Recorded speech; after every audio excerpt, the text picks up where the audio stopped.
The modding community of Fallout New Vegas is perhaps the most impressive around. I mean, of course there's Skyrim, but that game is also repackaged and sold at nearly retail price every few years as if it were a new title. Fallout New Vegas hasn't received any corporate love or touch-ups in years, but that didn't stop the modding community from making some of the best content the game has to date. We've seen some instances of large DLC-like mods. Some mods such as the Some Guys series and Fallout Dust are held in high regard amongst the community and are great examples of what these mod authors can do, sometimes on par with the actual game devs and their abilities. For this video, we're going to be exploring a titan of mods that converts New Vegas into an entirely different game, and we're going to do it passively. Today we ask, can you beat Fallout New California as a pacifist?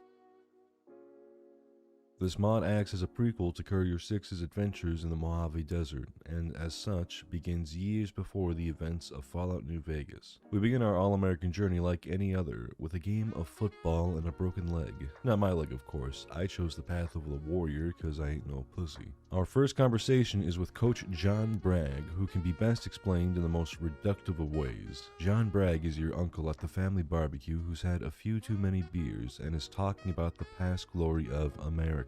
He clearly hasn't been to the Sierra Madre. By choosing the path of the warrior, the coach will have a warmer reception to the player. However, your special stats will influence his demeanor to you. In my case, as a pacifist who has to take twice the daily recommended dosage of Flintstone vitamins just to function, John Bragg was not a fan of me or my stats. But that's okay. This isn't an Enclave playthrough, although you'll see later on that it really should have been. Leaving the coach's office, I met Jen Hale. Her character is effectively there just to give the player the sweet talker perk and to stir some suspicion of what Coach Bragg is up to. I'll say this now and touch more on it later. New California's prologue is genuinely amazing and the companions are really interesting for now. Saying goodbye to Jen, we then run into Jamie Campbell, another vault dweller who had been playing football in the intro. Quick talk about Jamie. Her role in this mod is a little interesting. You have the option to romance her, which leads to her coming to your apartment and sleeping with the player, but this will result in her death due to complications we'll see later. Aside from that, after a little inquiring, we learn that she seems to be in a relationship with her brother Eric. I'll be very frank with this because it was discussed in my Discord server a little bit. I don't know if they're actually related.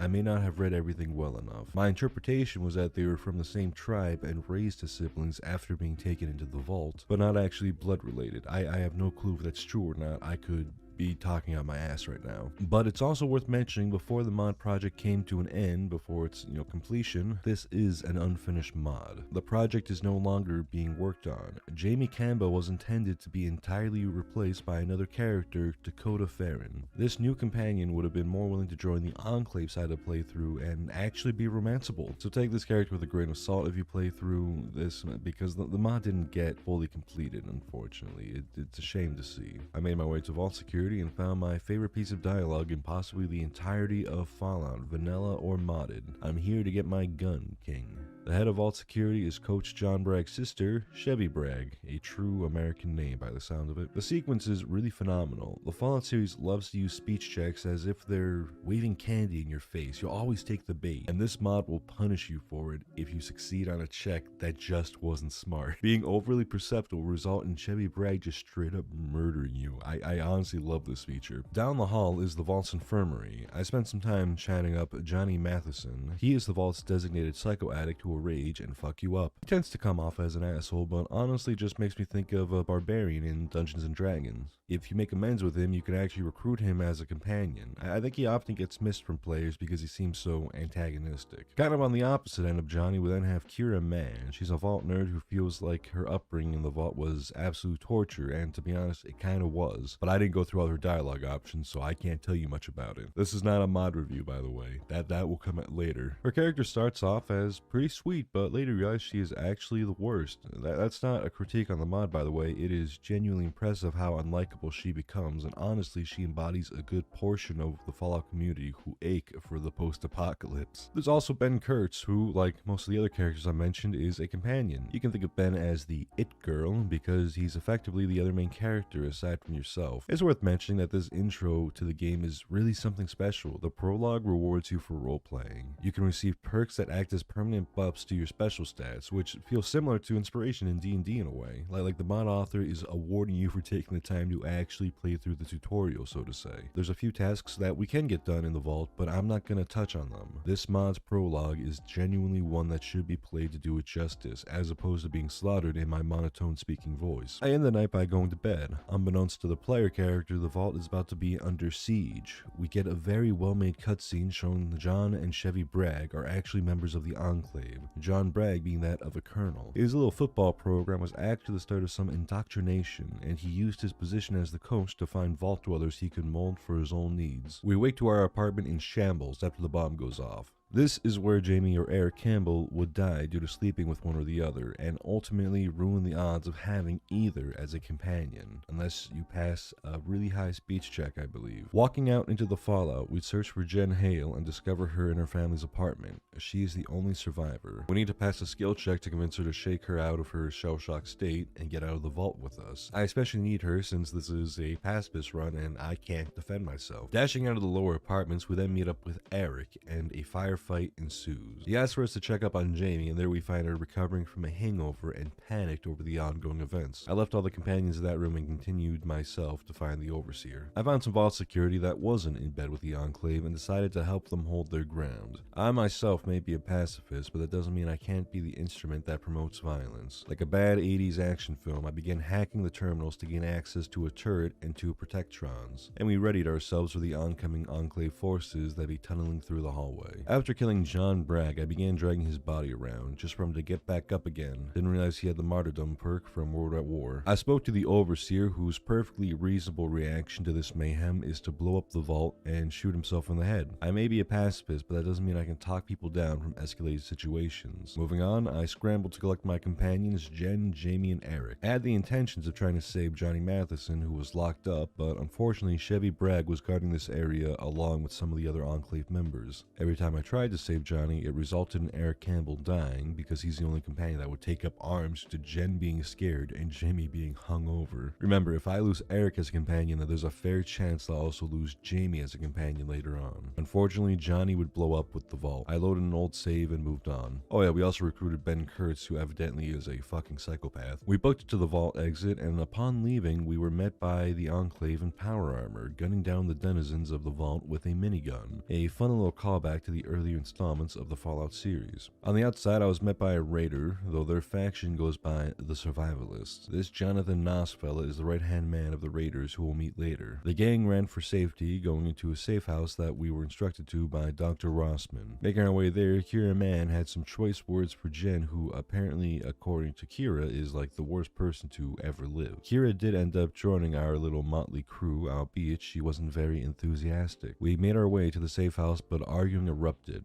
Now that there was time to process what had happened to the vault, we had to figure out what to do next. A really cool mechanic the mod authors made is that you can shoot a gun during the middle of the fighting and start addressing the group as a whole. With enough charisma and sometimes other stats, you can make these checks, which is exactly what I did. Now that everyone was on board to accompany me to Union City, I made my way to sleep for the night, now filled with hope that everything will be alright. But it wasn't. Ben woke us up and pointed out a group of upset old men screaming at us from down the hill. This is never a good sign. For all I know, this could have been the HOA, so we had to approach this carefully. With no weapons, I approached and tried to defuse the situation. By not instigating with the raiders, I ended up getting knocked out with a bag over my head. When I came to, I was getting talked down to by the raider faction leader named Elsdragon, whose voice acting was honestly quite impressive, as now his motives aren't clear. But he did tell me that my two choices are to jump down into the hole behind me or to fall down when they shoot me. I chose to jump. At the bottom of the hole, I met the Voiceless, a group of seemingly albino cave dwellers who were forced down here as well. To make my way back to the surface, I was told I need to kill the green and blue demons or something like that. So we rallied the troops since I can't kill anything and spent about 10 minutes just letting them wail on the green demon that is a malnourished behemoth. This wasn't an issue for the pacifist run, but I did make a fatal mistake pretty quickly. After the behemoth, there's a Nightkin who has the key to get back to the surface. The infinitely forever spawning NPCs that killed the behemoth behemoth stopped spawning if it died, so I didn't have any troops for fighting the Nightkin. My fatal mistake though, I didn't side with the Enclave. From my understanding, that's the only way to have recruited the Nightkin onto your team, but I didn't do that. So I had to kill him, and in the crossfire I killed the Protectrons in the surrounding areas. I failed the challenge here, but I continued regardless. So to make note, I'm pretty sure you can do a full pacifist run. I just chose the wrong branching pathway. In fact, I'm confident you can. On the surface, I met up with El's Dragon once more. He told me I have one more task to complete before he trusts me enough to take the slave collar off of me. I'd have to join a second in command to a firefight against the NCR. I inquired about the whereabouts of my companions, and he said they were in the slave barracks. Except for Kira, she was being held elsewhere, it seems. I met an NCR spy of sorts in the camp, and we concocted a way to help my companions escape. As the leader of the group, El's Dragon said my companions were my slaves, and therefore I had the rights to them. The spy mentioned there's a slave auction in this canyon, so I could sell them to this Buford Duffney character, and he'd in turn be selling them off to Black Horse Ranch. By knowing their location post-sale, I'd be able to rescue them with the aid of the NCR. At least that's what Wilson was telling me. I told my companions of this idea, and they were less than happy about being sold, but we had few options available. Next, I needed to figure out how to get my slave collar deactivated. Once I left with Jonathan Noss, I need to be able to run away from him without him hitting the detonate button and losing my head like that one penguin. I was able to strike a deal with a Legionnaire and another Arizonian, and with that, access to the computer responsible for the slave collars. With my half-baked scheme in action, it was now time to leave on a vertibird for some reason. After landing, I ran away from the raiders and ran into a desert ranger named Vargas. She enlisted me to aid her with helping the NCR being pinned down by raiders. I'm a pacifist, so again, I can't actually kill anyone. So my job was to deactivate the targeting system of this mortar or missile firing mechanism. I did just that while Vargas handled the raiders. Next, we made our way to Union City. I fell behind and ended up getting chased by some raiders, but we got there eventually. I met up with the NCR general stationed in this city. General Silverman talked me into what is effectively forced conscript, and the city came under fire. This is the third sequence so far in this mod that has never-ending enemies, I believe, at least until you complete the current objective, the one being kill 3 raider bosses. Again, as a pacifist, not a great thing to have as an objective. Honestly, would be really dope for a classic sniper or a grenadier build. I let the surrounding NPCs take care of it, usually using my own mortality as a means of attracting the big fishes. With the attack on Union City concluded, the general told me I was solely responsible for figuring out the city's power and water supply issues. Nice. But first, it was time to rescue my companions with the help of the NCR. That's a lie. The NCR didn't help me at all with this segment. I don't know if I missed something, or maybe this is just they didn't get that far in scripting this bit because the mod project did end early. But I had to rescue them anyways, because let's be real, with how things are going, a pacifist is going to have some trouble in this mod. So I made my way to Black Horse Ranch and spotted Eric and Ben in some cages. I picked the lock mid-fight so that way Ben could take care of the raiders. After that, it was easy to get into the houses and rescue Jen and Jamie. Our weird crew was full once more, minus Kira. Now for Union City's power problem. I met with a bit of a local scientist. Marius here suggested something along the lines of taking a recharger rifle and converting it into a power source, so that's what we did, and it seemed to have worked. Bit of a fun idea there. Following up, it was time to figure out the water issue. I traveled to speak with the California tribe, and they informed me that I'd have to speak with some sacred being in a cave, which was just a hologram of that vault scientist, Dr. Rossman. So I turned the valve, and we were all good after that. General Silverman then tasked me to go enter Fort Dagger Point to scavenge for supplies that could be used. Before heading out, I stopped to talk to a senator with less than legitimate ties. Duville here is actually something of a mob boss, it seems. We're gonna stay on his good side because I'm a big fan of The Sopranos. He informed me that a mercenary in town named Anai Oran had the key to the fort, so I met with her. She killed a man in the middle of the streets and had a strange green eye.